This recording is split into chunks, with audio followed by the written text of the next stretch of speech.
Bismillahirrahmanirrahim. Assalamualaikum warahmatullahi wabarakatuh. Al-Fatihah ila ruhi sayyidina habibina syafi'ina Rasulillah sayyidina Muhammad ibn Abdullah sallallahu alaihi wa ala alihi wa sahbihi wa azwajihi wa dhurriyyatihi la ya'li darajatin fil jannah wa yaqawna bi asrarihim wa anwarihim wa ilumihim wa nafatihim barakatihim fid dini wa dunya wal akhirah. جعلنا من حزبهم يرزقنا محبتهم ويتوفنا على ملتهم ويحشرنا في زمرتهم بالعافية وسلامة لهم الفاتحة. أعوذ بالله من الشيطان الرجيم. بسم الله الرحمن الرحيم. الحمد لله رب العالمين الرحمن الرحيم مالك يوم الدين. إياك نعبد وإياك نستعين اهدنا الصراط المستقيم صراط الذين أنعمت عليهم غير المغضوب عليهم ولا الضالين. بسم الله الرحمن الرحيم. الحمد لله رب العالمين. الصلاة والسلام على أشرف الأنبياء والمرسلين سيدنا حبيبنا وشفيعنا ومولانا محمد وعلى آله وصحبه أجمعين. أما بعد. Wala musanniful kitab rahimahullah wa nafa'ana bihi wa bi'ulumihi biddarain. Allahumma aftah qulubana futuhal arifin wa bihidmatika wansur alaina birahmatika ya arhamar rahimin ila anqal.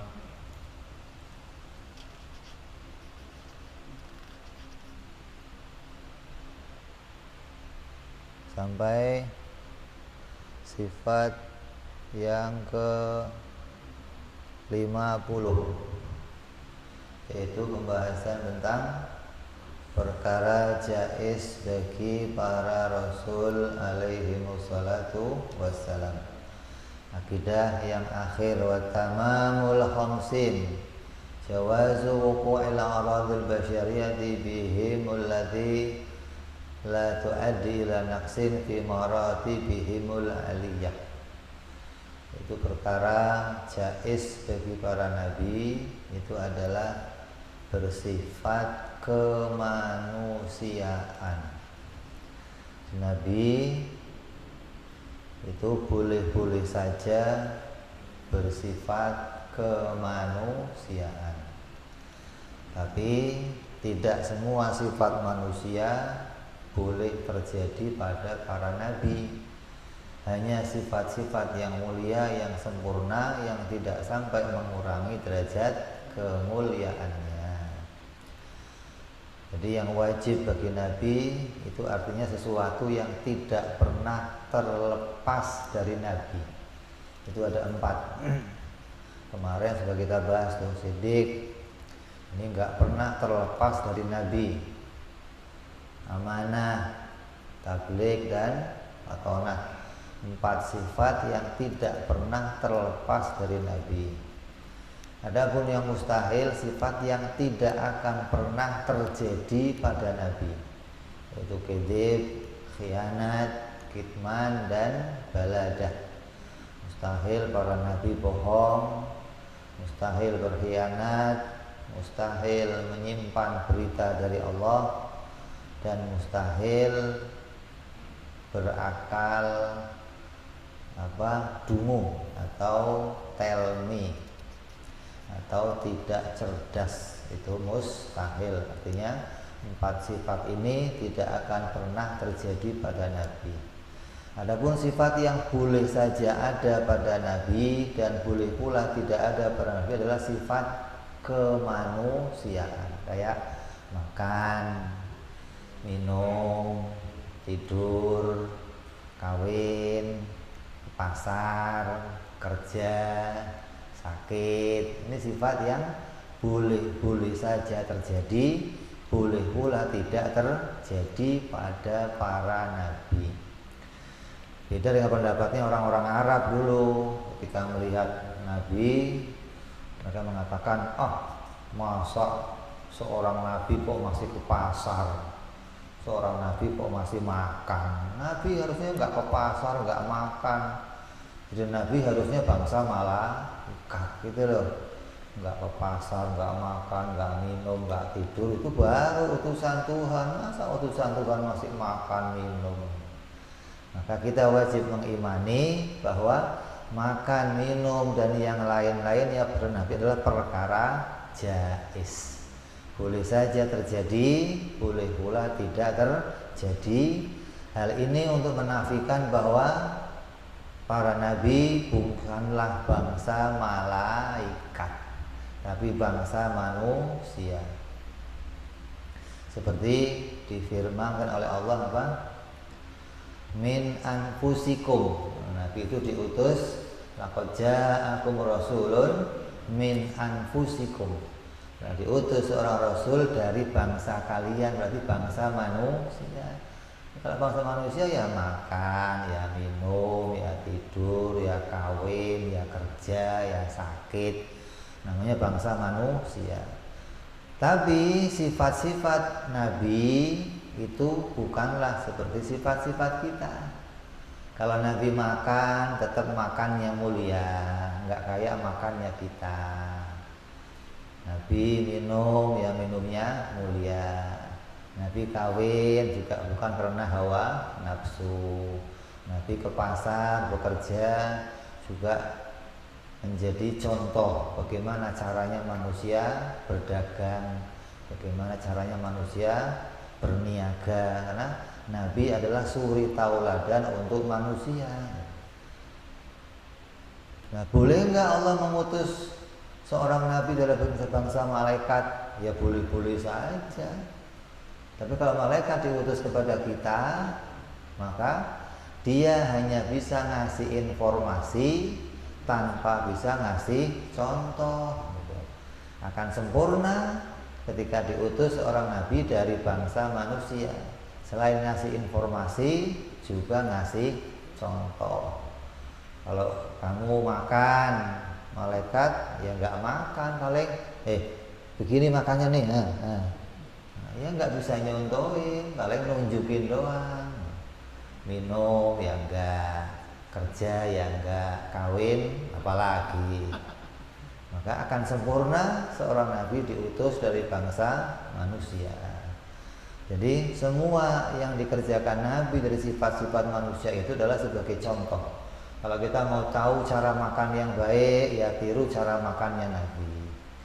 Cara minum yang baik, tiru cara minumnya nabi. Itu ada tuh dalam kitab-kitab Asyama'il Muhammadiyah, bicara sifat-sifatnya para nabi yang bisa kita tiru.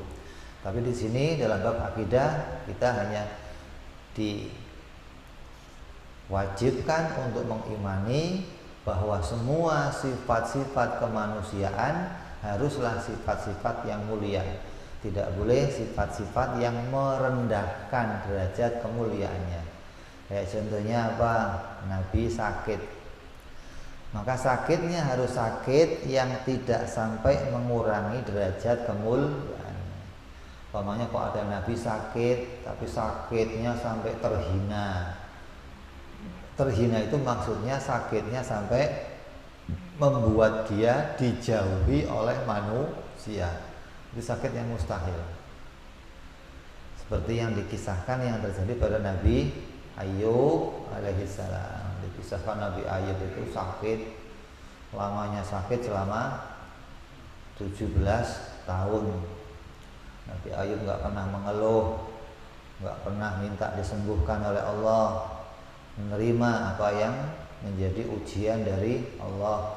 Karena kata Nabi, asyaddukumul bala'ul anbiya. Sebesar-besarnya bencana atau ujian Allah adalah ujiannya untuk para nabi. Kalau kamu dikasih sakit kayak sakit Nabi Ayub, wah ya bisa guling-guling, nggak bakal tahan. Nabi Ayub bisa menahannya selama bertahun-tahun tanpa minta disembuhkan oleh Allah Subhanahu wa ta'ala. Dan yang perlu diketahui, sakitnya Nabi Ayub tidak sampai sakit yang menjijikkan. Apalagi sampai Nabi Ayub diusir oleh kaumnya. Ini berita Israiliyat, beritanya orang-orang Yahudi, beritanya yang tidak berdasar, maka kita harus meluruskannya, nggak boleh jadi keyakinan kita. Kalaupun Nabi Ayub kok sakit, maka sakitnya tidak sampai menjijikkan. nggak sampai terlihat oleh manusia. Sakit yang boleh pada Nabi kayak apa contohnya? Kayak kemarin kita kisahkan Nabi Musa sakit gigi, sakit pusing. Nabi pernah sakit pusing itu diikat kepalanya. Kenapa sakitnya demikian? Nggak sampai dijauhi oleh manusia. Sakit perut, ini sakit yang nggak sampai dijauhi oleh manusia. Cuma Nabi kok kena corona, boleh nggak? Hah? Nggak boleh. Coba nanti ada kawan kamu kena corona, nanti mau deket-deket, berarti akan dijauhi oleh manusia. Maka sakit yang demikian nggak akan terjadi pada para nabi. Apalagi Nabi Ayub dikisahkan sakit sampai porokah, belatungan. Terus belatungnya diambil, dia sholat, balikin lagi, apa? Sampai diusir dari kaumnya, tinggal sendirian, nggak ada. Nabi Ayub selama sakit tetap di rumahnya dan dirawat oleh istri beliau. Tidak pernah Nabi Ayub meninggalkan kaumnya, nggak pernah. Memang ketika akan disembuhkan oleh Allah, barulah Nabi Ayub diwahyukan untuk mencari satu tempat. Kemudian Nabi Ayub disuruh menginjak bumi, maka muncullah dua mata air, yang satu untuk membersihkan tubuhnya, yang satu hikmahnya menyembuhkan semua sakit-sakitnya. Maka sakit yang harus kita imani dari Nabi Ayub apa? Sakitnya ada di bawah kulit, di atas tulang. Jadi nggak terlihat oleh kasat mata, tapi rasa sakitnya sakit yang tidak bisa ditahan oleh manusia biasa. Nabi itu pernah sakit panas. Nabi Muhammad SAW pernah sakit panas.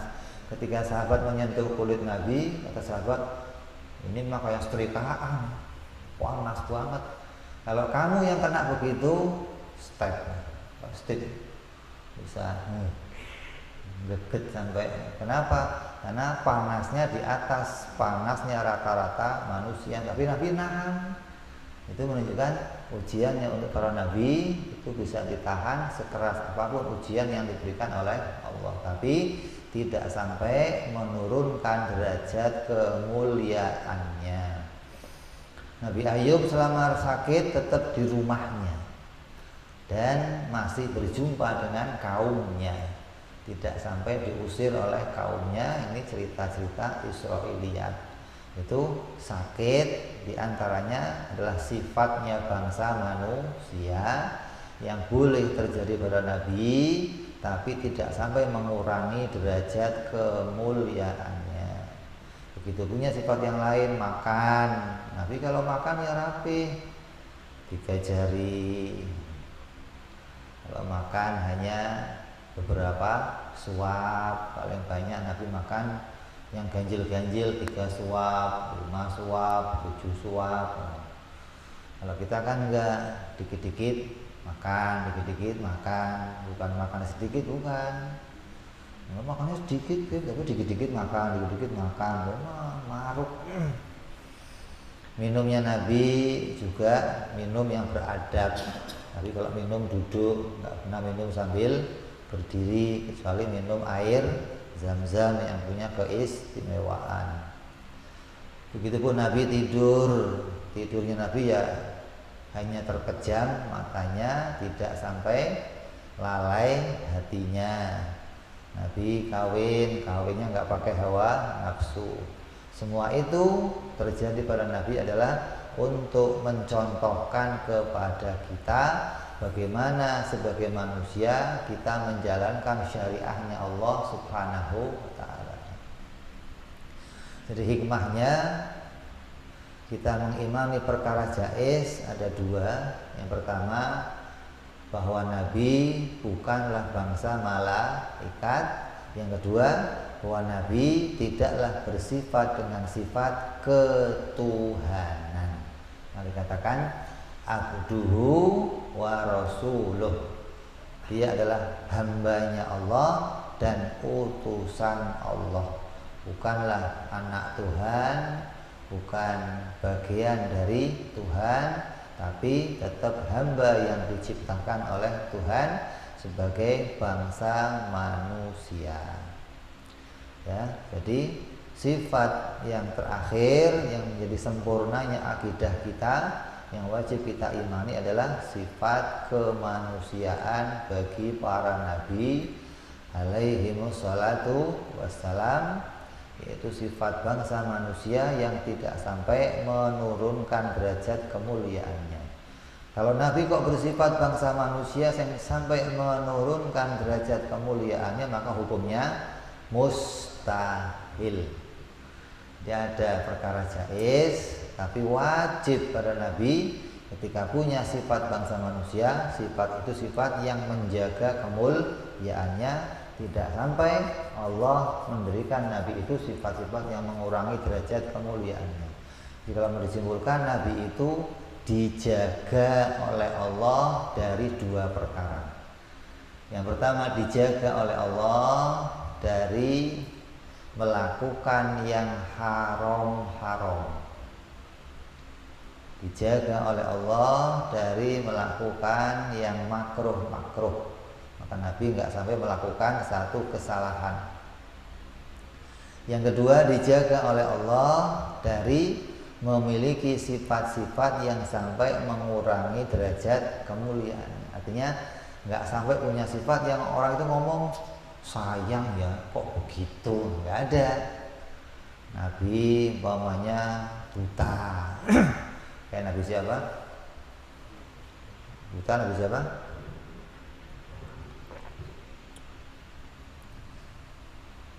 Ayahnya Nabi Yusuf, Nabi Yakub,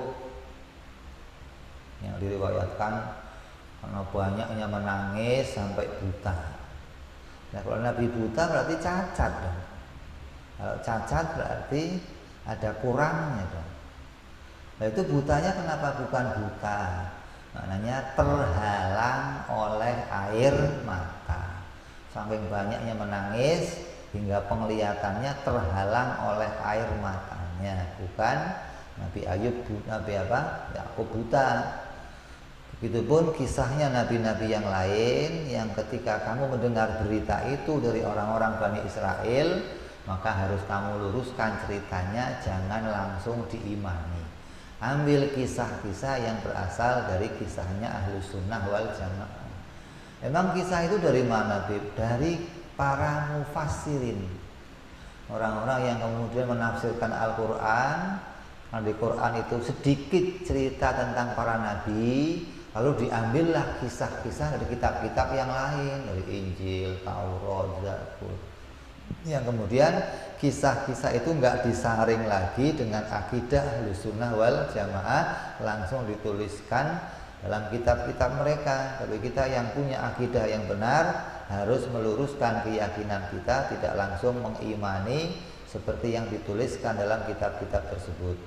Karena akidah adalah dasar keimanan. Kalau cerita-cerita itu bisa benar, bisa bohong, tapi akidah nggak boleh berubah. Ketika ada kisah-kisah seperti itu harus kita luruskan. Nabi Ayub sakit, ya sakit, tapi sakitnya nggak sampai mengurangi derajat kemuliaannya. Nabi Yakub nggak melihat, ya, tapi bukan karena buta, tapi karena terhalang oleh air matanya. Ketika ketemu lagi dengan Nabi Yusuf, maka air matanya berhenti, maka kembali dia bisa melihat seperti semula. Ini yang harus kita imani dari para nabi, dijaga oleh Allah dari dua sifat. Gak ada nabi kok orangnya hitam, keriting, gak ada. Makanya gak ada nabi bangsa dari Indonesia, gak ada. Kenapa? Ya pesek kayak kamu nanti jadinya. Nabi mah hebat, sayang pesek, gak ada sayangnya Nabi mah. Nabi adalah orang yang paling istimewa di antara kaumnya, paling ganteng, paling bagus kulitnya, paling istimewa rambutnya.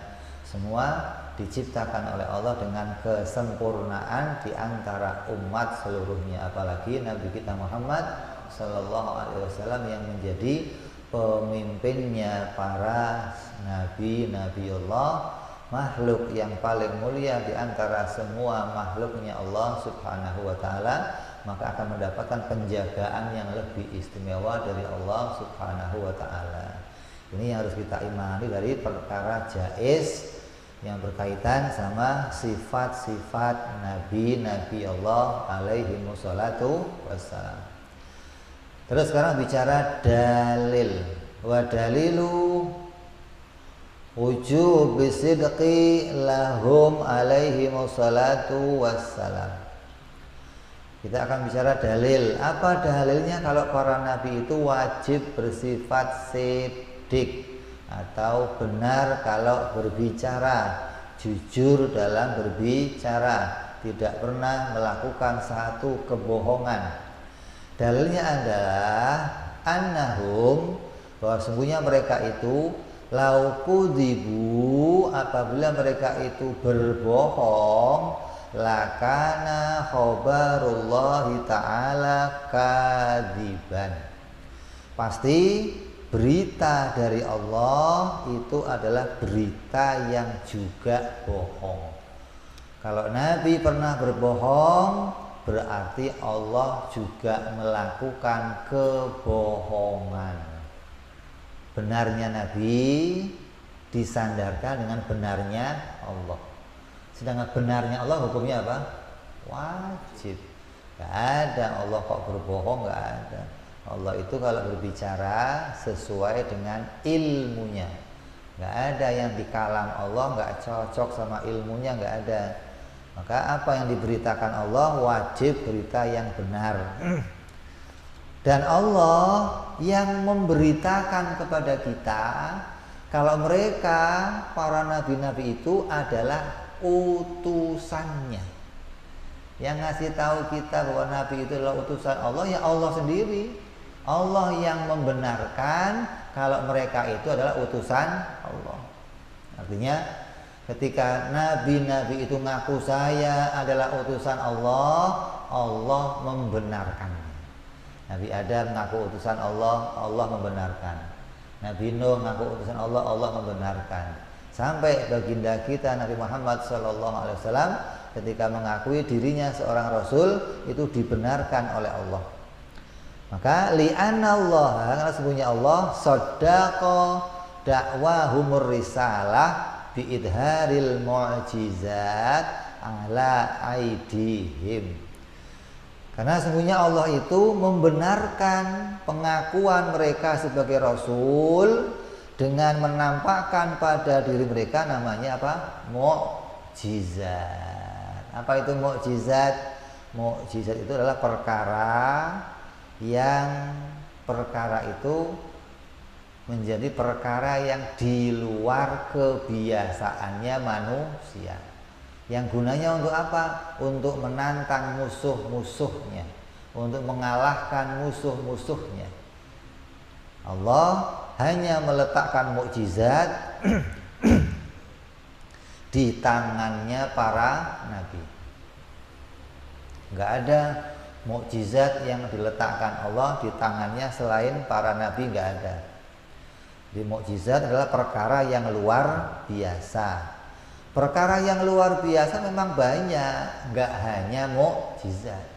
Ada irhas, ada mukjizat, ada karomah, ada maunah, ada sihir, ada istijrat, ada ihanah. Banyak tuh. Semuanya adalah bentuk perkara yang luar biasa. Irhas apa irhas? Irhas itu hal yang luar biasa yang diletakkan oleh Allah sebagai tanda akan lahirnya seorang nabi. Seperti peristiwa apa? Peristiwa apa? Perang Gajah. Itu diantara irhas tuh. Matinya api dari orang-orang Majusi yang udah disembah ribuan tahun atau mati. Ini irhas. Hal yang luar biasa yang terjadi sebagai tanda akan lahirnya seorang nabi. Pintu langit ditutup, jin-jin nggak bisa lagi nerobos ke langit, bingung dia. Biasanya bisa naik, kok sekarang nggak bisa naik? Tanda apa ini ya? Tanda akan lahirnya seorang nabi. Dan banyak lagi irhas-irhas yang Allah jadikan sebelum lahirnya Nabi Muhammad SAW atau nabi-nabi yang lainnya. Terus ada lagi mukjizat, yaitu hal yang luar biasa yang ada di tangannya langsung para nabi. Kayak apa? Membelah rembulan, mengeluarkan air dari jari-jarinya, menghidupkan orang mati. Ini dan banyak lagi mukjizat-mukjizat yang Allah letakkan pada para nabi-nabinya. Irhas, mukjizat, karomah. Ada karomah, apa itu? Hal yang luar biasa yang Allah letakkan pada para wali, ini para kekasihnya Allah selain para nabi. Apa karomah? Banyak lagi karomah. Kalau kamu lihat para wali-walinya Allah sekarang, kamu akan jumpai mereka juga punya yang namanya karomah yang diistimewakan, yang rata-rata yang percaya karomah itu ya hanya ahlu sunnah wal jamaah. Mau sihir apa mukjizat aja yang percaya hanya orang-orang yang akalnya lurus. Yang akalnya nggak lurus akan mengatakan ini mah sihir, tipu daya, itu mah tipuan mata, bukan mukjizat. Kita kan nggak percaya hal itu adalah sebuah mukjizat yang diletakkan oleh Allah dengan dasar pengakuan mereka sebagai seorang rasul, sebagai seorang nabi. Terus ada karomah, jalan di atas air, bisa terbang, bisa hal-hal yang aneh-aneh dah, yang di luar kebiasaannya manusia. Itu juga bagian dari karomahnya para wali. Ada lagi maunah. Maunah itu pertolongan Allah pada orang-orang yang soleh. Kekhususan nih, kayak di sini ada kebakaran, orang semua rumahnya kebakar, dia sendiri rumahnya nggak kebakar. Ini maunah, dia nggak ngerti tuh ini kenapa. Ini Allah menolongnya. Kecelakaan, semua celaka, dia yang selamat. Ini namanya maunah, pertolongan dari Allah Subhanahu wa ta'ala yang dikhususkan oleh Allah. Terus ada lagi namanya istijrat. Istijrat juga hal yang luar biasa yang terjadi pada tangannya orang-orang fasik. Kayak orang nggak mempan di bacok, kalau beling dimakan, paku dimakan, kaca dimakan, itu istijrat tuh. Ini kalau kamu lihat di TV-TV ada orang atraksi begini, itu bukan karomah, bukan, namanya istijrat. Jadi kamu jangan sampai tertipu sama hal-hal yang luar biasa. Kamu harus tahu ini yang melakukan siapa, orangnya sholat enggak, lihat dulu. Orangnya muslim enggak, orangnya soleh enggak. Kalau enggak ya jangan ngomong karomah, namanya istijrat. Ada lagi namanya sihir. Sihir ini hal yang luar biasa yang bisa dipelajari kayak sulap. Ada topi keluar kelinci, bajunya keluar ular, ada tali dilempar jadi ular. Itu hanya tipuan mata. Hal itu bisa dipelajari. Tapi kalau mukjizat nggak ada sekolahnya, nggak ada sekolah pengen punya mukjizat, nggak ada. Kalau sihir banyak sekolahnya, sekolah-sekolah yang ngajarin sihir, yang pakai tongkat, abrak-kadabrak, kedobrak-kedobrak, bin salah bin, itu semua namanya sihir. Ada lagi namanya ihanah. Ihanah itu Allah menghinakan seorang hambanya ketika dia minta sesuatu, justru Allah memberikan yang sebaliknya yang dia minta. Yang terjadi pada siapa? Musailamah al-Kadzdzab, yang ngaku sebagai nabi, nabi-nabian namanya, bukan nabi. Kenapa kok nabi-nabian? Karena ketika dia ngaku sebagai nabi, Allah tidak membenarkannya. Pada zaman Musailamah banyak terjadi cerita tuh.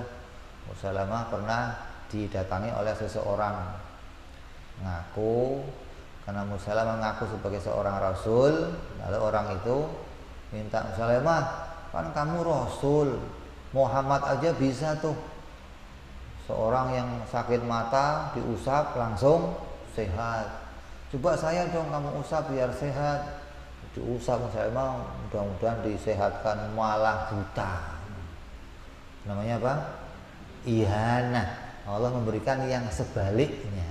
Allah tidak membenarkan pengakuannya sebagai seorang rasul, sebagai utusan Allah. Ada lagi sumur. Dan Nabi pernah tuh ada sumur asin.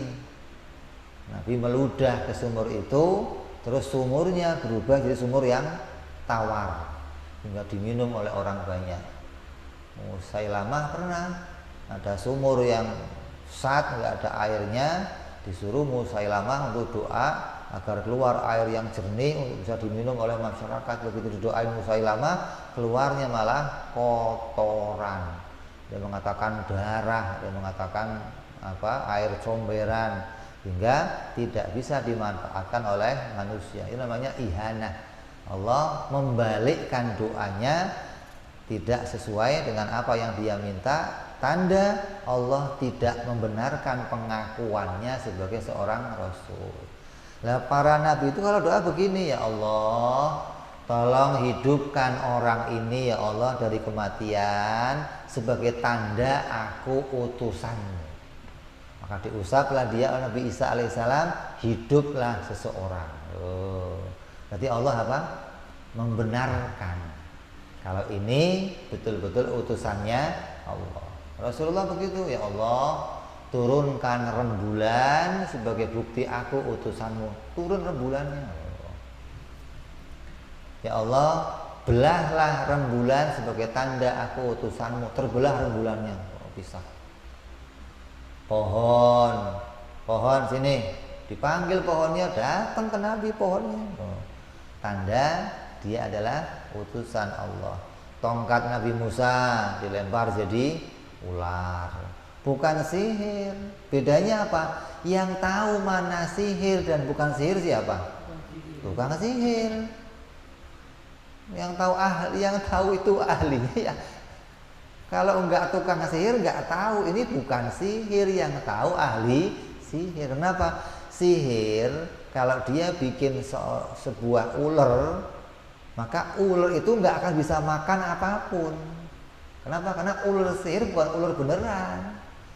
Nah, ketika Nabi Musa kok ngeluarin tongkat jadi ular, dimakan semua sama Nabi Musa. Kecil ularnya, yang gede-gede dimakan, katanya. Ini mah asli, bukan sihir. Maka tukang sihirnya Fir'aun langsung iman sama Nabi Musa ketika melihat tongkat Nabi Musa berubah jadi ular, dan ularnya memakan semua ular-ular sihir yang mereka tampilkan. Tandanya itu ular beneran, bukan ular-ularan. Nah, Allah bisa merubah apa saja. Batu dirubah jadi onta, Nabi Soleh tuh. Dan banyak lagi kejadian yang rupanya sihir sebagai bentuk pembenaran Allah kepada para nabinya. Wal mu'jizatu nazilatun manzilata qouli ta'ala sadaqa abdi fi kulli ma yuballighu anni. Maka mukjizat itu sebagai gambaran adalah pembenaran Allah. Seakan-akan Allah ngomong begini, manusia, ini orang ini betul-betul utusanku, gitu loh. Yang dia omong betul-betul terjadi, kujadikan sebagai pembenaran bahwa dia betul-betul utusanku. Minta apa saja dikasih. Sampai kadang Nabi itu dilecehkan, atau orang-orang Bani Israel yang sering nih membuat perjanjian palsu sama Nabi. Wah, Nabi, coba Sawah saya jadikan subur karena saya iman, doain subur, ingkar. Anak saya sakit sembuhkan, sembuh, ingkar. Yang begitu pernah dites Nabi Muhammad sama Abu Lahab, Abu Jahal tuh. Muhammad, kalau kamu bang Nabi coba ini gunung Uhud rubah jadi emas. Anda dirubah, tetap nggak iman nggak? Kenapa? Aandar tahum amlam tundirhum la yu'minu, mau ente aja ngomong buat dia tak nggak bakal iman nggak? Jadi ngetes doang maksudnya, tes beneran emasnya diambil, iman maka kagak nanti. Nabi tahu ini mah ini tipu muslihat, maka Nabi nggak mendoakannya. Ya, jadi mukjizat adalah bentuk pembenaran dari Allah Subhanahu wa taala. Wa tawdihuhu, sebagai penjelasannya begini. Anna rasula idza ata qaumahu, seorang rasul itu kalau datang ke kaumnya, wa qala ana rasulun ilaikum minallah. Rasul akan mengatakan saya ini utusan yang diutus Allah datang kepada kalian. Pasti ngaku. Enggak ada rasul datang diem aja. Lu siapa? Diem, nggak ada rasul kok diem, nggak ada. Pasti ngaku saya rasul yang diutus Allah kepada kalian. Wakalu, maka manusia yang mendengar itu akan mengatakan lahu kepada dia, ma dalilu ala risalatika. Kalau emang kamu utusan Allah, buktikan. Mana dalilnya, mana buktinya kalau kamu adalah utusan Allah. Waqala lahum insyiqaqul jabal masalan. Umpama Nabi mengatakan begini, nih buktinya gunung ini akan terbelah, sebagai bukti aku utusanmu. Maka Nabi itu akan minta sama Allah, ya Allah, belahlah gunung ini sebagai tanda aku utusanmu. Kira-kira ada manusia bisa belah gunung? Manusia siapa? Samson? Gak ada. Mau Samson, mau simbahnya Samson yang gak bisa belah gunung. Itu yang bisa belah siapa? Yang bikin gunung. Maka Allah belah gunung itu, Allah belah rembulan, Allah hidupkan manusia sebagai tanda yang diucapkan Nabi itu betul.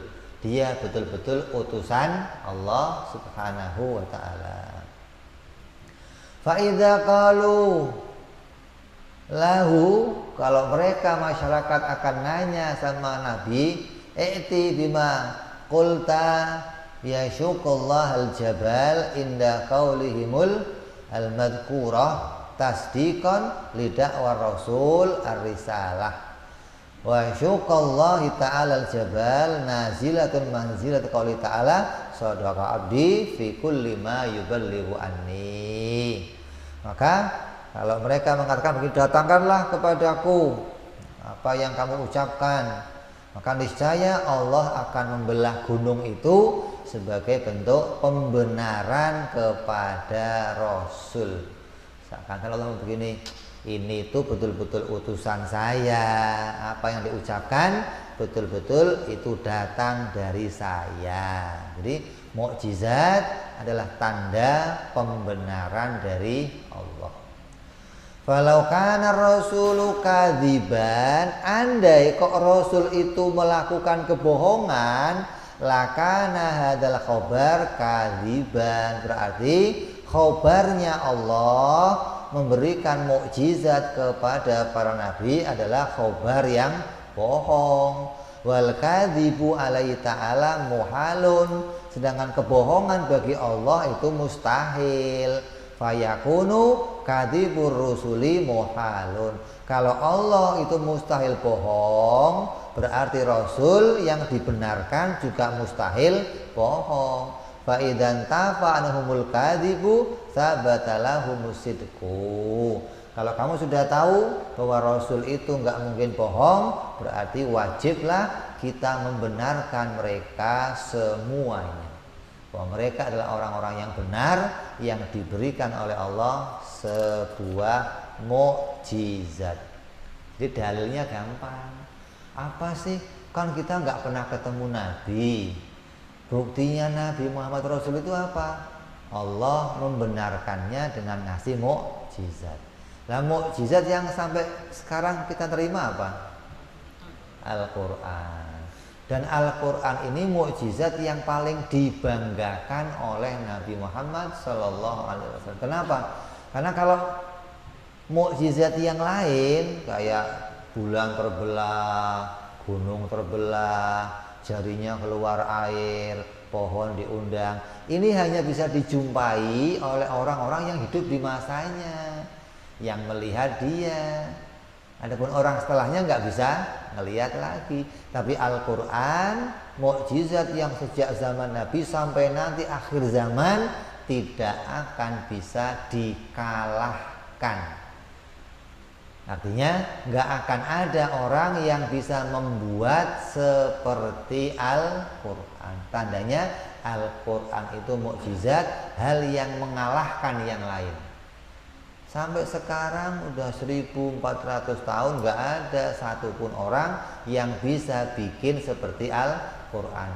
Tantangannya masih ada dalam Al-Quran. Kata Allah, kalau kamu nggak percaya Quran dariku, bikin yang seperti Al-Quran. Nggak usah satu surat dah, berapa ayat aja dah.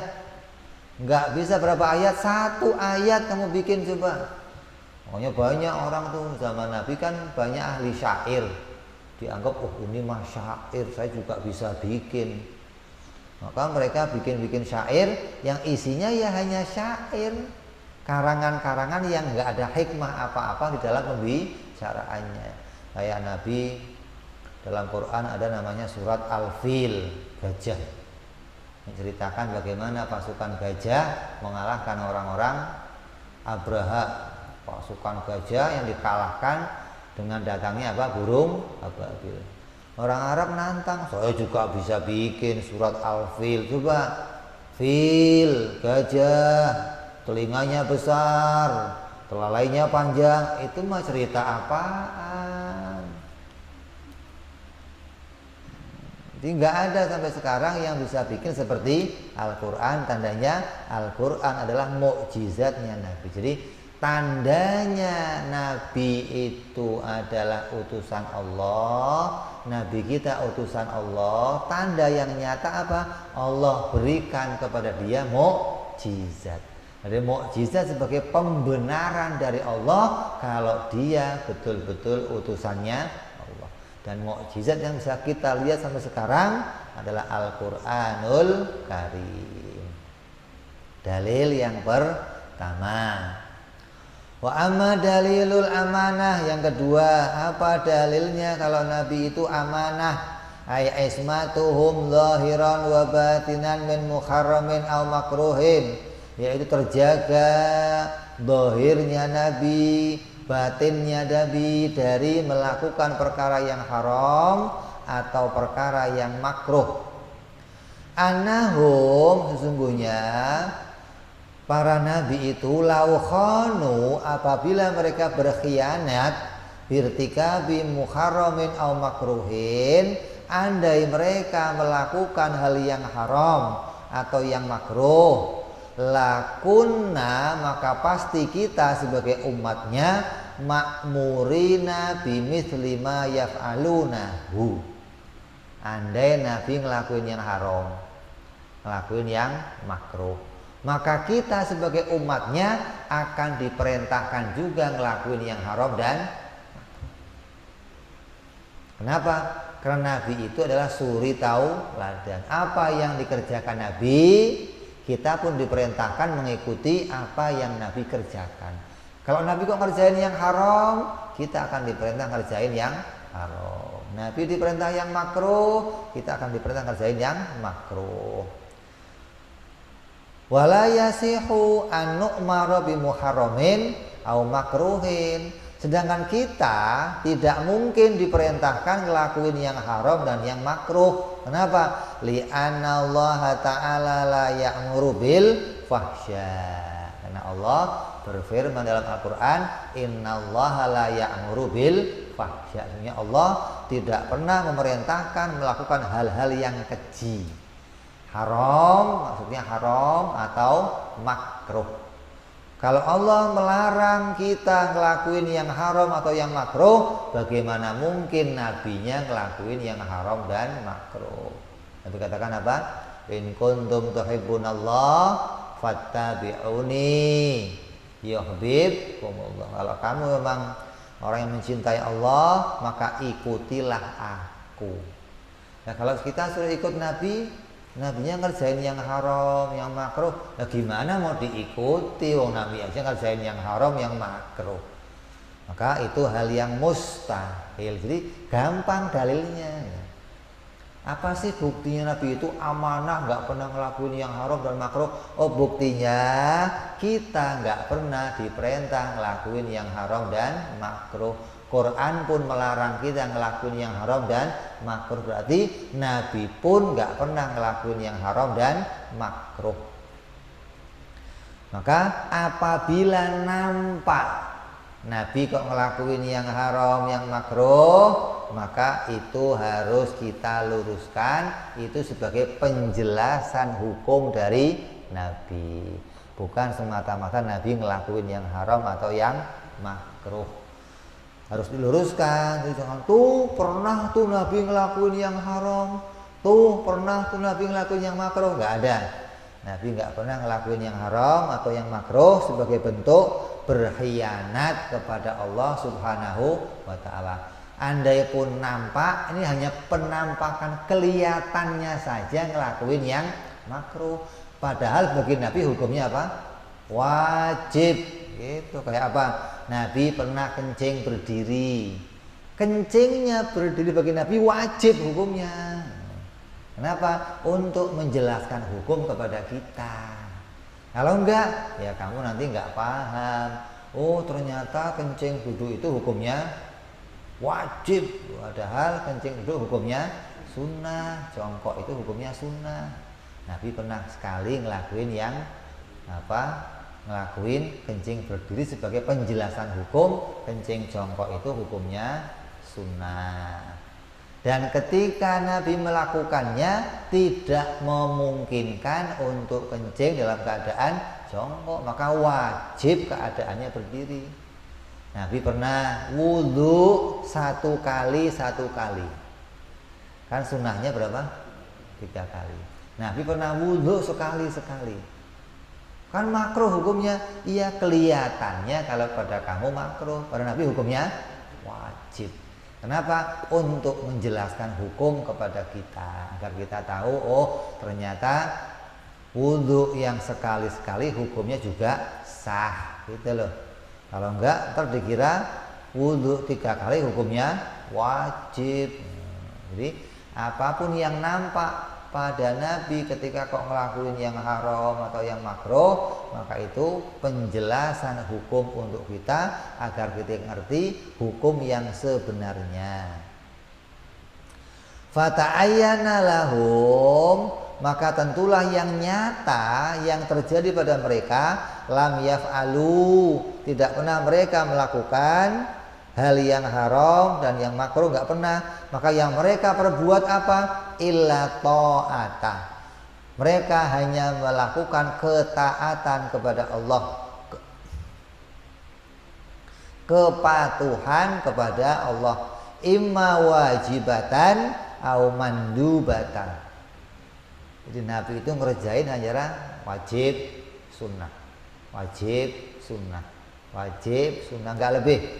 Wala yadkhulu af'aluhum al-mubahat, dan nggak pernah Nabi ngerjain yang mubah-mubah.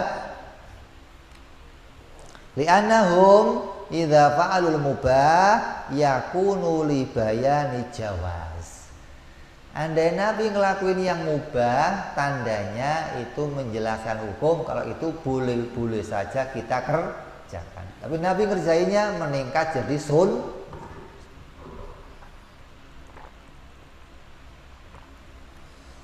Contohnya mubah kayak apa? Makan. Makan ada aturannya, jam berapa? Berapa kali? Berarti perkaranya mubah. Kok Nabi ngelakuin mubah? Oh, untuk menjelaskan, oh kamu boleh makan. Tapi yang dimakan dilihat, oh harus yang halal. Makannya untuk niat ibadah, makannya nggak berlebihan. Ini menjelaskan hukum namanya. Dan semua perkara-perkara mubah yang dikerjakan Nabi itu meningkat pada derajat sunnah. Begitupun kepada hal-hal yang lainnya, kawin yang mubah, Nabi menjelaskannya. Kalau mau kawin begini caranya nih. Dagang yang mubah, kalau mau kerja begini caranya nih. Ketika Nabi kok ngerjain yang mubah, itu untuk menjelaskan hukum kepada kita, bagaimana agar itu mendapatkan pahala dari Allah Subhanahu wa ta'ala. Jalannya gampang kan? Kalau Nabi ngerjain yang haram, yang makruh, berarti kita akan diperintahkan. Tapi adanya nyatanya nggak pernah kita diperintah ngelakuin yang haram dan makruh, berarti Nabi nggak pernah melakukan hal tersebut. Terus wa amma dalilu tabligh, yang ketiga dalilnya sifat tabligh, bahwa Nabi itu menyampaikan segala berita yang Allah perintah untuk disampaikan. Apa dalilnya? Li'annahum, sungguhnya mereka semua para nabi, laukatamu, apabila mereka menyimpan pengetahuan dari Allah yang diperintahkan untuk disampaikan, lakunna ma'murina bikitmanihil ilmi, maka kita pun sebagai umatnya akan diperintah menyembunyikan ilmu pengetahuan. Kok nabinya nyimpen ilmu gimana? Ya kita akan diperintah juga nyimpen ilmu. Ilmu kita simpen, nggak kita sampaikan sama orang lain, cukup untuk saya sendiri. Tapi nyatanya nggak ada. Kita dilarang menyembunyikan pengetahuan. Wala yasihu anaktumal ilma, dan tidak sah dan dilarang seseorang itu menyembunyikan ilmu, li'annakatimahu mal'unun, karena orang yang menyimpan ilmu pengetahuan, menyembunyikan ilmu pengetahuan, hukumnya mal'un, dia terlaknat. Fata'ayyana anahum lam yaktumu, maka jelaslah dengan dalil ini bahwa tidak ada satupun para nabi yang menyembunyikan ilmu pengetahuan dari Allah. Fathabata lahumut tabligh, kalau begitu jadi tetaplah wajib nabi itu tabligh, menyampaikan semua berita dari Allah yang diperintah untuk kita ketahui. Sayyidina Ali sampai ngomong, saya belajar dari Nabi 1000 ilmu pengetahuan. 1000 ilmu. Ente punya berapa ilmu? Satu aja udah mung-mungan. Untung punya ilmu satu. Nah, orang kita kenapa kok gak punya ilmu? Karena kadang yang mau dipelajari yang penting-penting, ya itu gak penting lah. Gua mah ini aja yang penting dah. Itu pakai ilmu itu dapat duit nggak perlu lah, ini aja lah yang ada duitnya lah. Belajar ilmu gambar, ilmu piano, ilmu listrik, ilmu kenapa bisa buat cari duit, ilmu yang lain. Padahal Nabi mengajarkan berbagai macam ilmu pengetahuan yang diperintahkan oleh Allah untuk kita ketahui, tapi kita sendiri nggak banyak mengetahui ilmu-ilmu tersebut. Kenapa? Nggak mau belajar. Padahal ilmu-ilmu tersebut diajarkan oleh para ulama. Maka jelas terjadi bukti bahwa Nabi tidak pernah menyembunyikan ilmu pengetahuan. Di antaranya apa buktinya? Al-Quran 30 juz tetap sampai kepada kita, nggak dikurangi satu ayat pun. Nabi mendapatkannya dari malaikat Jibril 30 juz, nggak dikurangi. Nabi berikan ke sahabat, sahabat tidak menguranginya. Sampai ke tabi'in 30 juz, sampai ke tabi'in 30 juz, terus sampai kepada kita masih 30, nggak ada yang ngurangin satu ayat pun. Andai kok ada perintah menyembunyikan ilmu pengetahuan, kita nggak kebagian Al-Quran.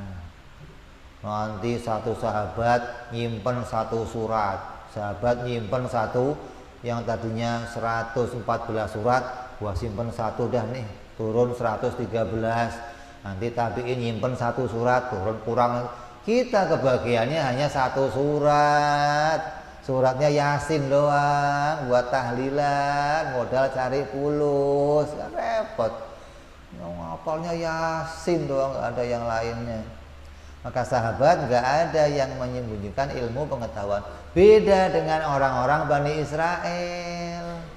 Nabinya nyampein semua. Ketika sampai kepada umatnya, umatnya nyimpen. Dikisahkan oleh Ka'bil Akhbar. Qala alamani abi Taurat, kata Ka'bil Akhbar, bapakku mengajarkan kepadaku kitab Taurat illa sifran wahid, dan kecuali satu lembar. Karena yahtimuhu wa yudhiluhu sunduk, maka oleh bapakku disimpan selembar itu di kotak, nggak diajarkan buat saya. Fa idza mata abi, ketika bapakku mati, fatahtuhu, saya buka kotaknya paksa, apa sih isinya ini? Oh, fa idza fihi nabiyyun yakhruju akhiruz zaman, mauliduhu bi Makkah wa hijratuhu bil Madinah wa sultanuhu bisyam. Oh, nggak taunya isinya apa? Riwayat tentang Nabi Muhammad Sallallahu Alaihi Wasallam. Ini disimpan oleh orang-orang Yahudi. Berarti mereka adalah orang-orang yang mengkhianati nabi-nabinya. Nabinya menyampaikan semua, mereka mengkhianatinya dengan apa? Menyimpan pengetahuan dari Allah Subhanahu wa taala. Kita dapat dari Nabi 30 juz, sampai ke sahabat 30 juz, turun 30, suruh sampai kita 30, nggak dikurangi sama sekali. Tandanya nggak ada perintah dari Allah untuk menyimpan ilmu pengetahuan. Siapa yang menyimpan ilmu pengetahuan dilaknat.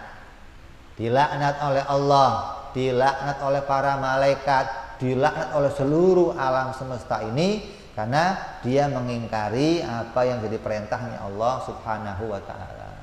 Karena kebodohan itu membawa bencana, maka nggak boleh orang itu sampai terjadi kebodohan. Ilmu tetap harus disampaikan.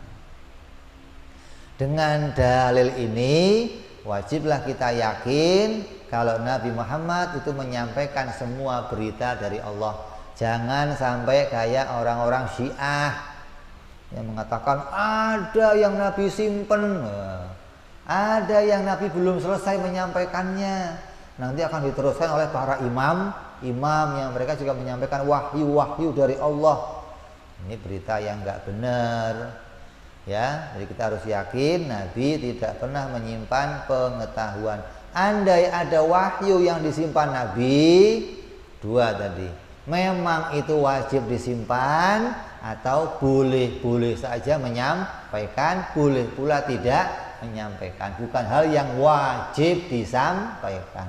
Kalau rupanya Al-Quran 30 juz wajib disampaikan, dan itu tidak dikurangi sama sekali oleh Nabi Allah. Ini dalil yang harus kita ketahui, buktinya Nabi bersifat tabligh. Terus yang keempat, wa amma dalil fatonah, dalilnya para nabi bersifat fatonah, asidqi al-khidqi lahum, bahwa mereka itulah orang-orang yang cerdas. Alaihimus salatu wassalam, fali annahum, sungguhnya mereka lawin tafat anhumul fatonah, andai tidak ada pada diri mereka yang namanya fatonah, lama qadaru ayyuqimu hujjatan alal khasmi. Andai Nabi nggak bersifat fatonah, maka para nabi nggak bisa menghujjah, nggak bisa membantah, nggak bisa menjawab apa yang menjadi perlawanan dari musuhnya para nabi. Siapa mereka? Ya orang-orang kafir yang bantah, yang ngeyel, yang nolak, yang nentang, semuanya dijawab oleh Nabi dan dijelaskan bagaimana kebenaran agama yang disampaikan. Lakin iqamatul hujjati minhum al-khasmi dalan ala anna hal Quran fi ghairi maudhi'in wa iqamatul hujjah la yakunu illa min fatan. Dan bahwa di dalam Al-Quran Allah menjelaskan bagaimana para nabi itu menghujjah kaumnya, membantahi kaumnya, menjelaskan tentang pertentangan yang ada dalam kaumnya. Tandanya para nabi itu orang-orang yang cerdas. Kenapa? Gak akan mungkin bisa membantah mereka, menjelaskan kepada mereka kecuali orang-orang yang cerdas. Di antaranya dalil Quran mengatakan wajadilhum billati hiya ahsan. Nabi Muhammad, lawan mereka, hujah mereka dengan perkataan-perkataan yang baik. Ini tanda Nabi memiliki kecerdasan. Jangankan para nabinya, sahabatnya cerdas-cerdas, tabiinnya cerdas, apalagi nabinya. Gitu loh. Menunjukkan tidak ada di antara mereka yang akalnya lemot, akalnya lelet, akalnya enggak memahami tentang kebenaran wahyu dari Allah Subhanahu wa ta'ala. Hingga dengan tanda-tanda ini kita tahu mereka orang-orang yang diberikan kecerdasan. Nabi Nuh berapa tahun dakwah? 900. Hujah tiap hari. Ketemu umatnya, kaumnya, nih buktinya. Besok ketemu lagi nih. Terus dia hujah sampai kaumnya yang pusing. Udah Nuh, saya pusing dah. Kenapa? Dasarnya nggak mau nerima. Terakhir asal kalian Nabi Nuh, tutup kuping. Kenapa? Udah nggak mau dengar lagi hujah Nabi Nuh. Tutup kuping. Nabi Nuh ngomong, ya Allah ini gimana kalau diajak ngomong tutup kuping, udah nggak bisa diajak ngomong lagi ya Allah. Malah nentang, udah Nuh, kalau memang kamu itu benar, kamu utusan Tuhan, kamu mengancam kami kalau nggak mau ikut akan ada azab. Udah coba kayak apa azabnya sih? Wah, ditantang begitu, ngaduh ya Allah, nantang mereka, ya Allah ingin turun azab. Ya udah kamu mikir. Nah, naikin kapal semuanya, turun, banjir bandang sedunia. Ini bukti kebenaran bahwa Nabi Nuh adalah utusannya Allah Subhanahu wa ta'ala, yang menunjukkan apa yang disampaikannya adalah benar. Jadi 900 tahun Nabi Nuh dakwah, dapatnya umat berapa? 80 orang. Dan mengatakan 8 orang juga 900 tahun. Berarti kalau mau dihitung 10 tahun 1 orang. Coba ente kiai ngajar 10 tahun, murid 1 orang, tutup enggak pondok kamu? Saya mau lihat. Majelis kamu tutup enggak? 20 tahun nambah 1 lagi, 30 tahun nambah, wah bangkrut saya ini. Nabi enggak begitu. Kenapa? Nabi enggak mengharapkan apa-apa selain hanya dari Allah Subhanahu wa ta'ala. Hingga 800-900 tahun berdakwah tetap menyampaikan apa yang diperintahkan oleh Allah Subhanahu wa ta'ala. Begitu Nabi Ibrahim 300 tahun berdakwah, nabi-nabi yang lain berdakwah, semuanya menyampaikan hal-hal yang diperintah oleh Allah, dan mereka selalu bisa membantahi kaumnya, melawan kaumnya, menghujah kaumnya. Ini diantara tanda-tanda kecerdasannya para nabi. Dan caranya bantah ya gampang, nggak repot gitu loh. Sedikit omongan tapi bangkitin akal. Nabi Musa ngomong sama apa? Fir'aun. Fir'aun, kamu Tuhan? Iya, ana rabbukumul a'la. Saya Tuhan kalian yang paling tinggi. Kata Nabi Musa, lah kalau kamu Tuhan yang menciptakan semuanya, lah bapak kamu Tuhannya siapa? Bapak kamu? Masa ada Tuhan lahirnya belakangan? Lo gimana sih Musa? Fir'aun lu gimana? Berarti bapak kamu nggak bertuhan dong, kakek kamu nggak bertuhan dong. Tuhannya lahirnya. Itu dengar hujah begitu, pengikut Fir'aun mikir, oh ya juga ya. Kalau Fir'aun Tuhan, bapaknya Tuhan bukan. Kalau bapaknya bukan Tuhan, terus siapa? Makhluk. Jadi ada bapak makhluk, anaknya gimana? Itu langsung mikir dia, oh ya juga ya. Nabi Ibrahim, patung yang gede dibiarin, yang kecil dihancurin semua. Ibrahim, kamu ngancur patung saya? Enggak, yang gede ini tanya aja sama yang gede. Kata kaumnya, Ibrahim, ente gimana masa saya suruh tanya sama patung? Kan nggak bisa ngomong, nggak bisa denger, nggak bisa. Lah kalau sudah tahu nggak bisa ngomong, nggak bisa denger, nggak bisa ngeliat, ngapain ente sembah? Ya juga ya, ini pikiran dibangkitkan gitu loh. Hujah-hujah begitu tiap hari disampaikan oleh para nabi, hingga mereka bisa berpikir tentang apa yang diyakininya adalah hal yang salah. Lata, Uzza, Hubal, mana Tuhan-Tuhan orang Arab nih. Tanya orang Arab, Tuhan kamu berapa? Ini banyak Muhammad, Tuhan saya ada 360 Tuhan. Banyak banget Tuhan kamu. Kalau kamu kok jadi seorang budak, seorang budak itu akan hidupnya nyaman kalau punya dua tuan apa satu tuan? Punya satu tuan. Kenapa? Dengan satu tuan dia akan ikut satu perintah.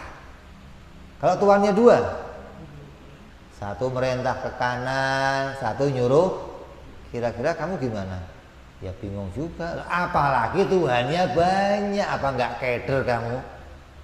Suruh ngajarin wa ilahukum ilahun wahid. Maka dengan satu Tuhan kamu enak, satu perintah selesai tidur, bangun perintah lagi tidur. Kenapa? Nggak akan bertentangan satu sama lainnya.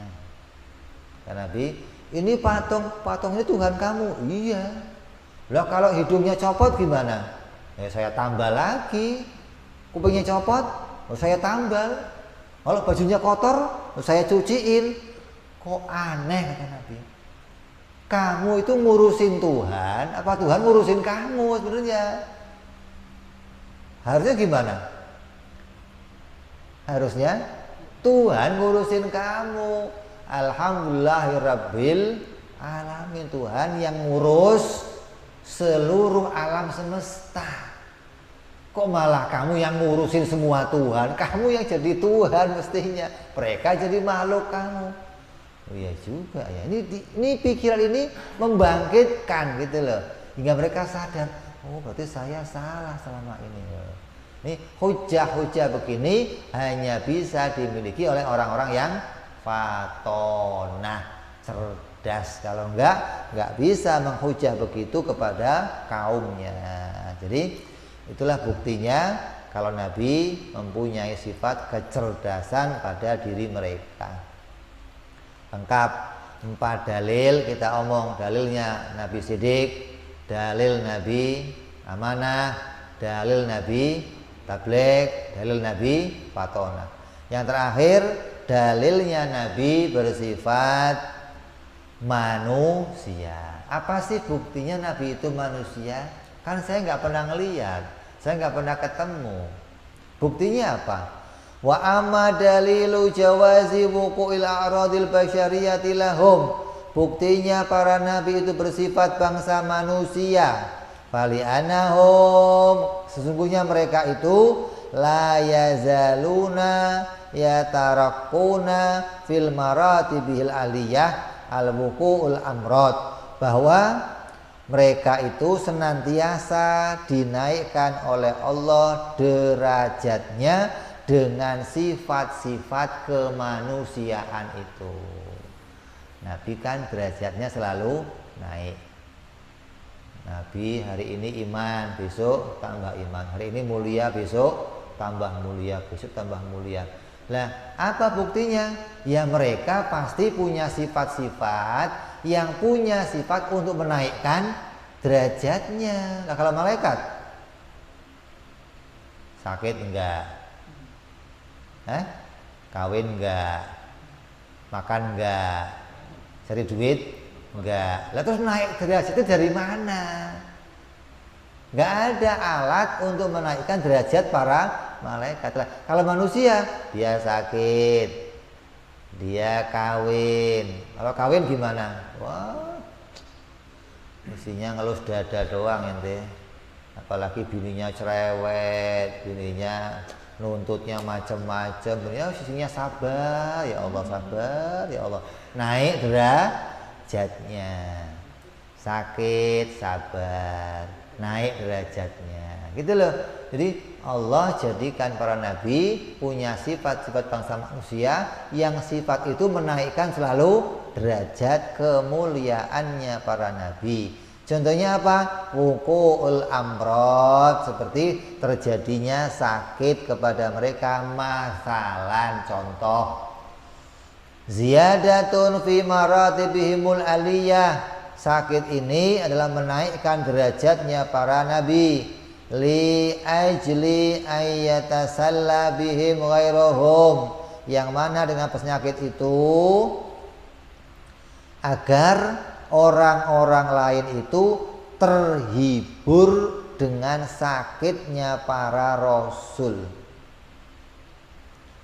Sakitnya Nabi jadi kok hiburan, kenapa? Kok sakitnya Nabi jadi hiburan, kenapa?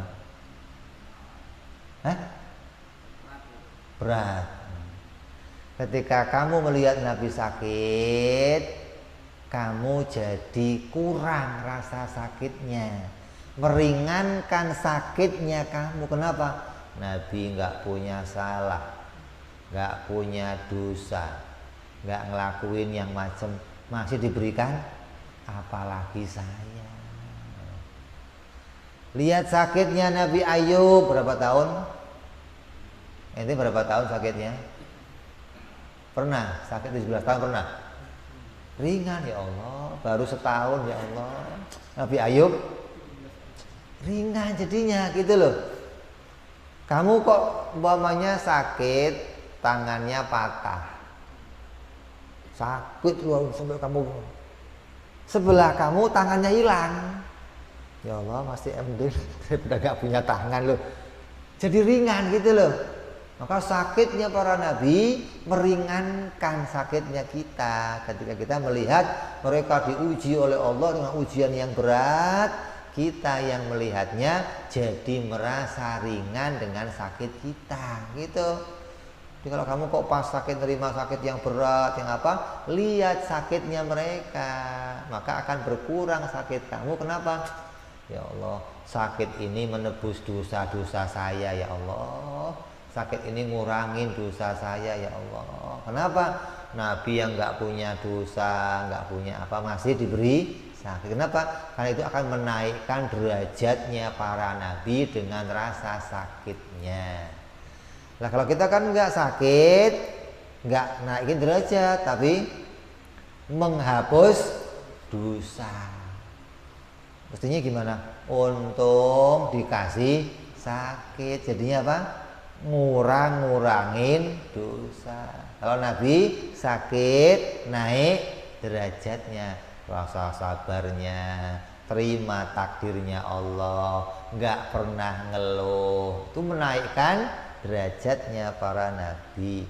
Itu hikmah yang pertama. Nabi diberi sakit oleh Allah, jadi menguntungkan.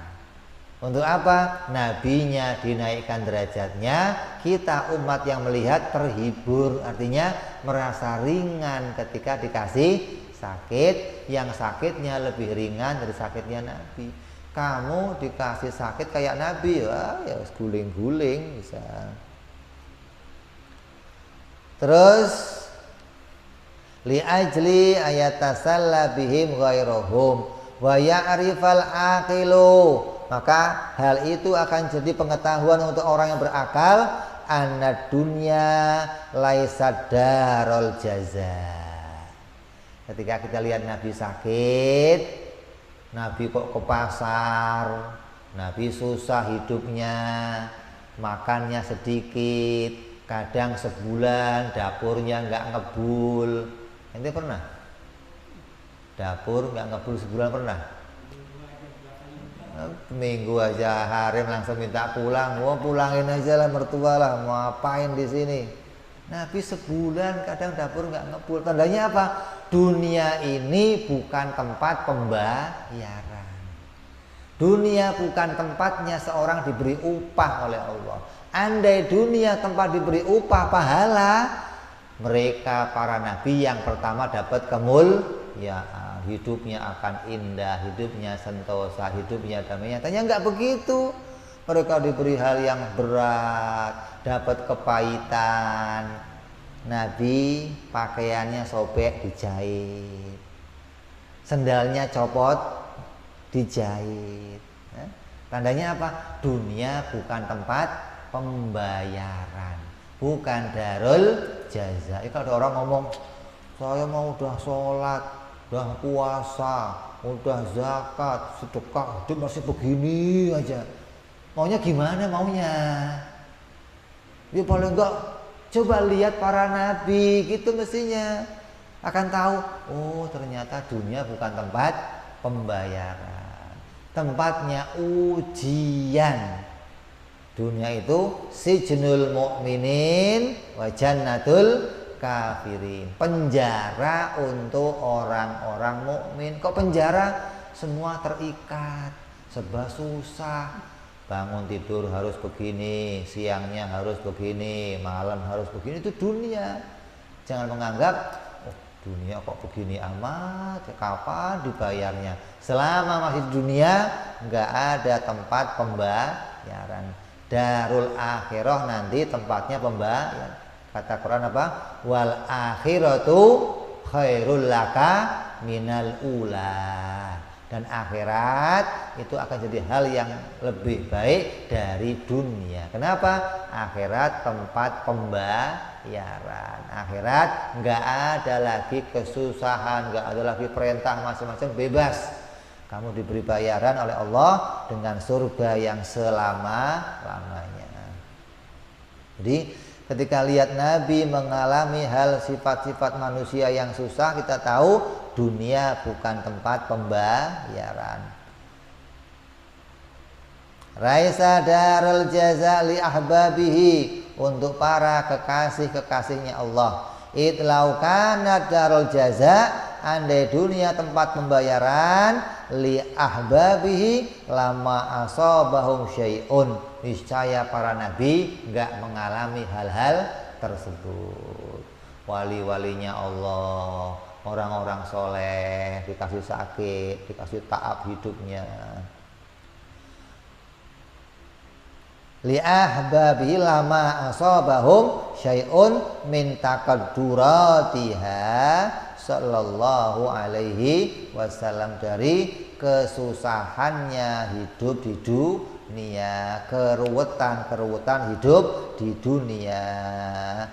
Sedangkan Nabi sallallahu alaihi wasallam wa ala ra'isihimul a'zam, Nabi adalah yang paling tinggi derajatnya, pemimpinnya para nabi, sayyidul ummah, afdhalul abad, sebagai semulia-mulianya hamba, ra'isihimul a'zam, sayyidina Muhammad sallallahu alaihi wasallam, wa ala ra'isihimul a'zam, sayyidina Muhammad wa ala alihi wa sahbihi wa ahli baiti ajmain. Mereka adalah orang-orang yang jadi pemimpinnya dunia, pemimpinnya seluruh manusia, mendapatkan itu semua.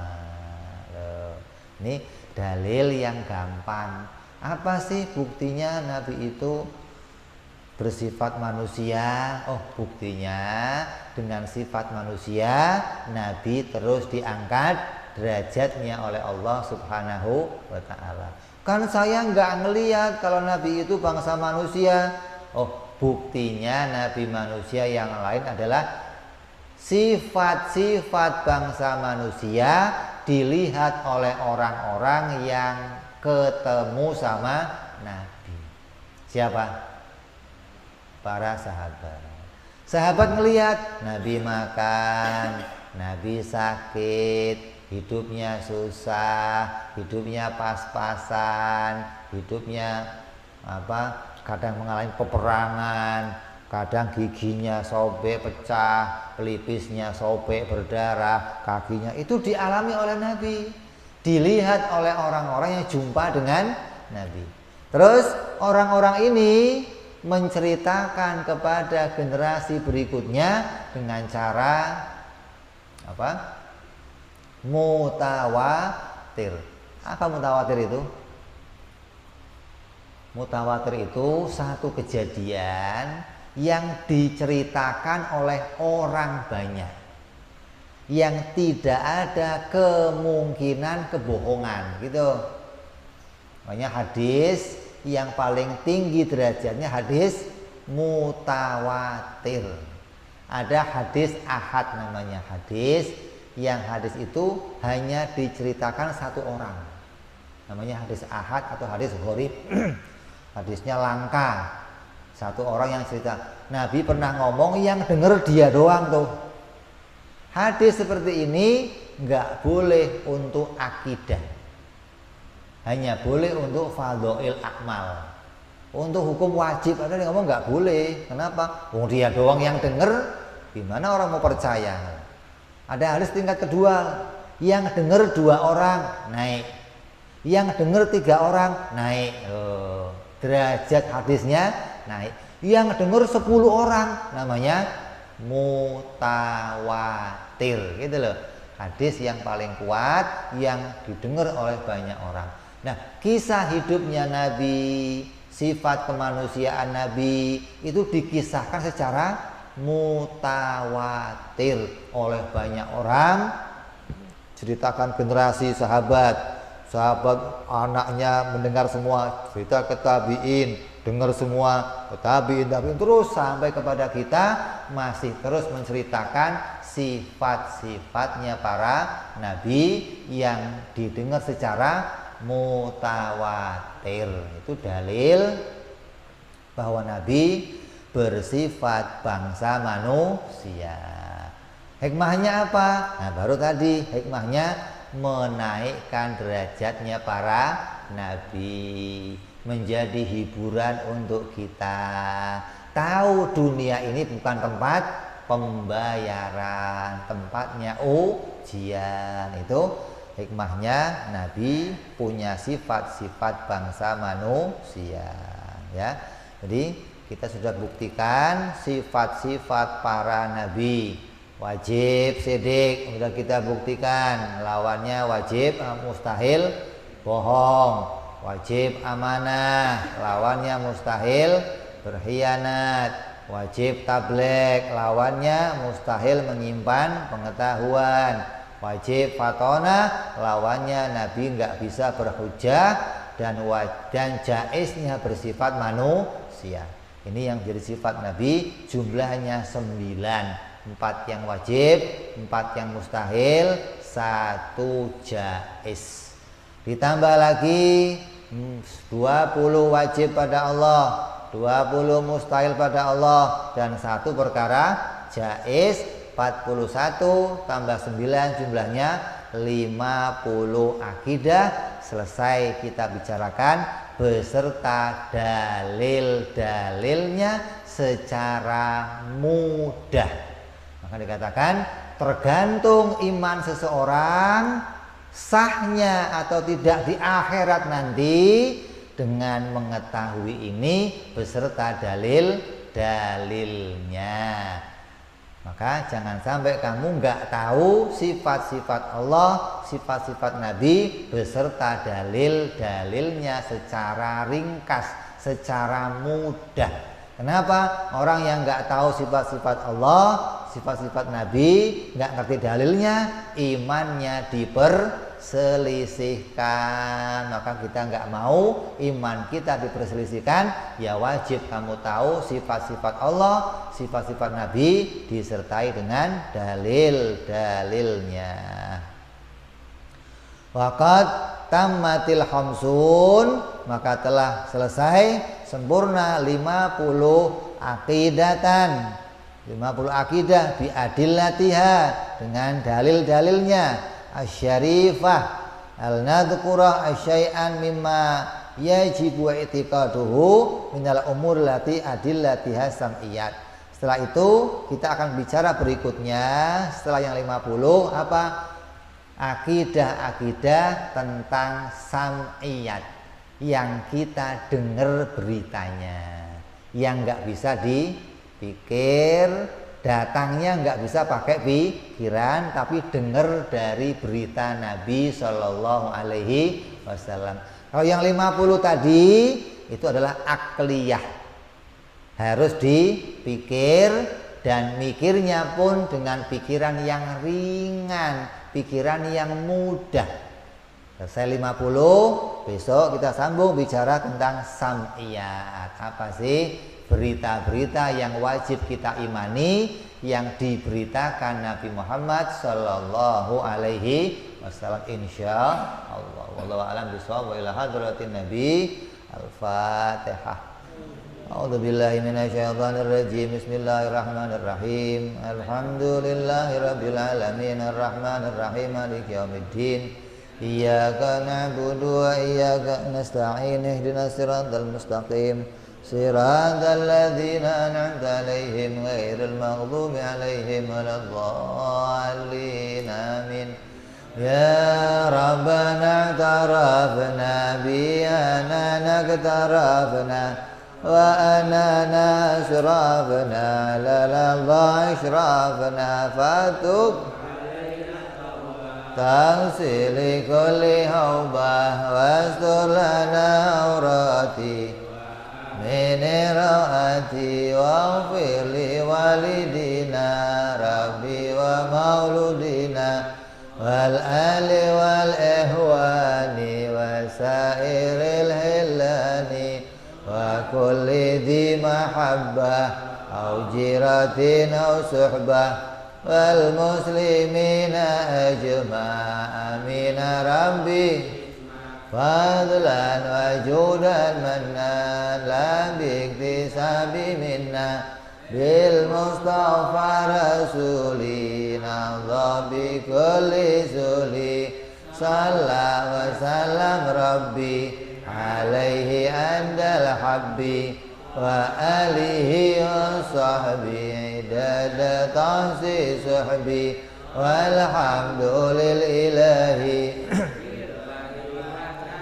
subhana rabbika rabbil izzati amma yasifun salamun alal mursalin walhamdulillahi rabbil alamin. Assalamualaikum warahmatullahi wabarakatuh.